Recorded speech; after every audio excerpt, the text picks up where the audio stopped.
Olá, seja bem-vindo. Em continuidade ao vídeo anterior, esse estudo vem mostrar para você porque a Igreja Romana se prostituiu. Bem, para mostrar a prostituição dessa igreja, você precisa saber o que é prostituição para Deus.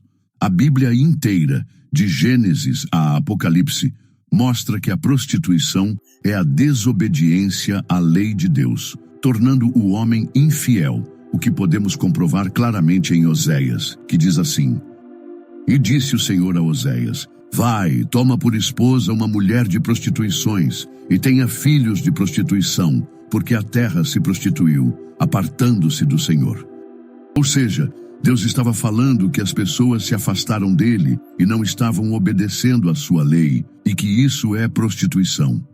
E antes que você diga que a lei é somente para o povo de Israel, você também precisa saber que a lei de Deus é a mesma para todos os homens. Isso ele afirma em Êxodo 12, quando fala: a mesma lei se aplicará ao natural da terra e ao estrangeiro. Em Levítico 24, quando ordena: uma mesma lei tereis, assim será para o estrangeiro como para o natural da terra, pois eu sou o Senhor vosso Deus. O Senhor é um Deus justo. A sua lei é a sua essência e, portanto, a expressão do seu caráter. Dessa forma, ele não terá uma lei para cada homem. Mas agora que você sabe que a prostituição é a desobediência à lei de Deus, e que essa lei é a mesma para todos os homens, passaremos a comprovar a prostituição da Igreja Romana. Em Êxodo 20, o Criador ordena: não farás para ti imagem de escultura, nem alguma semelhança do que há em cima nos céus, nem embaixo na terra, nem nas águas debaixo da terra. Mas a Igreja Romana, ao invés de obedecer, levou o povo a fazer imagem de escultura, em desobediência clara e inegável ao mandamento do Criador.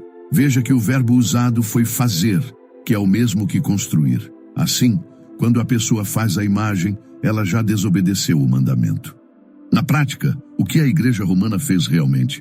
Ela levou os homens a desobedecerem à lei de Deus, promovendo a prostituição para os afastar dele. E por que essa igreja levaria o homem a desobedecer justamente esse mandamento? A resposta está em Jeremias 10, onde se lê: todo homem é embrutecido no seu conhecimento. Envergonhe-se todo artesão da sua imagem de escultura, porque sua imagem fundida mentira é, e nelas não há espírito. Vaidades são obra de enganos. No tempo da sua visitação, virão a perecer. Deus está afirmando através do seu porta-voz, o profeta, que se você faz ou possui imagem, você morrerá quando ele te visitar.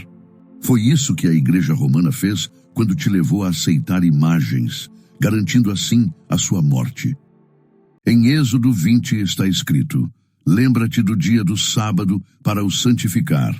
6 dias trabalharás e farás toda a tua obra, mas o 7º dia é o sábado do Senhor teu Deus. Não farás nenhuma obra.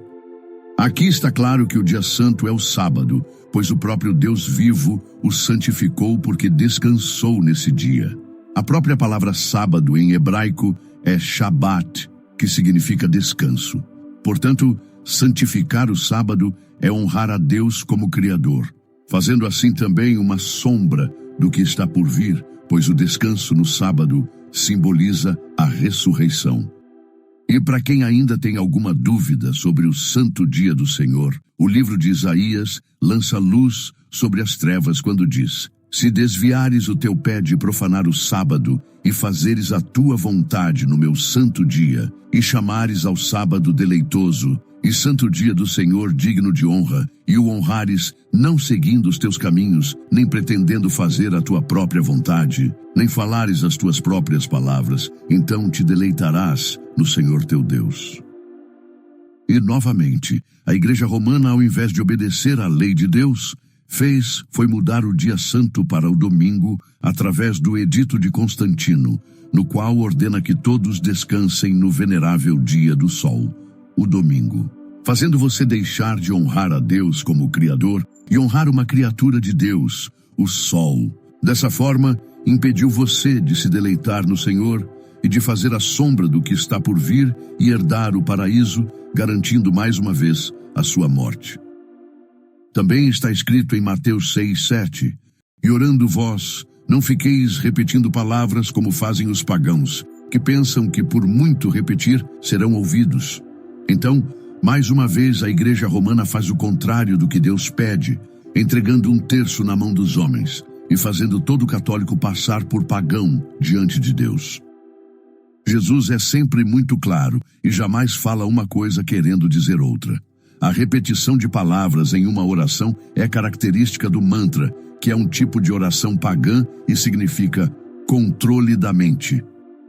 Irmãos, Deus não tem problema de audição para demorar a ouvir sua oração, e nem pouca inteligência para demorar a entender o que você precisa.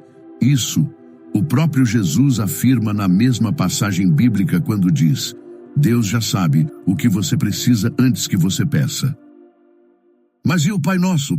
Pense, após pedir para não repetir palavras na oração, você acha que ele ensinaria o Pai Nosso para você ficar repetindo? Irmãos, quando Jesus ensinou o Pai Nosso, não foi para ficar repetindo, porque se fosse, ele mesmo estaria sendo contraditório. Ele estava ensinando que quando você orar, deve se dirigir a Deus e a mais ninguém. E antes de tudo, dê glória a Ele, peça primeiro o reino e a vontade dEle.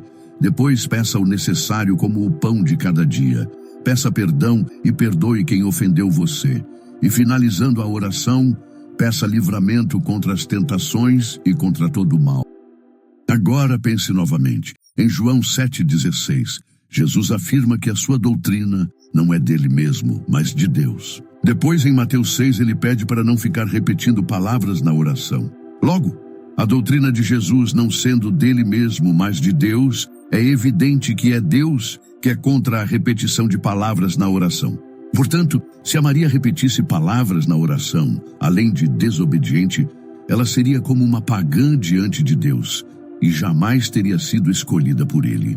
A Igreja Romana diz que foi a Maria que deu o terço para os homens.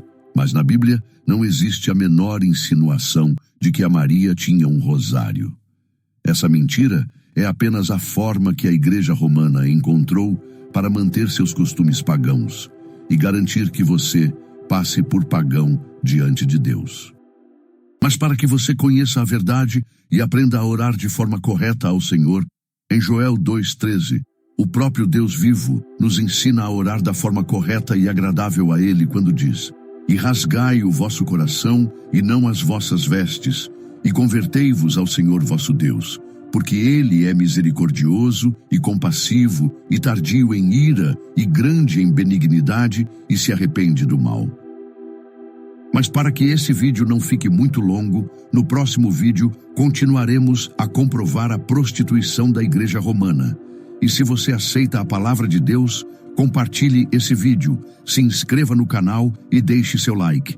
Deus abençoe você.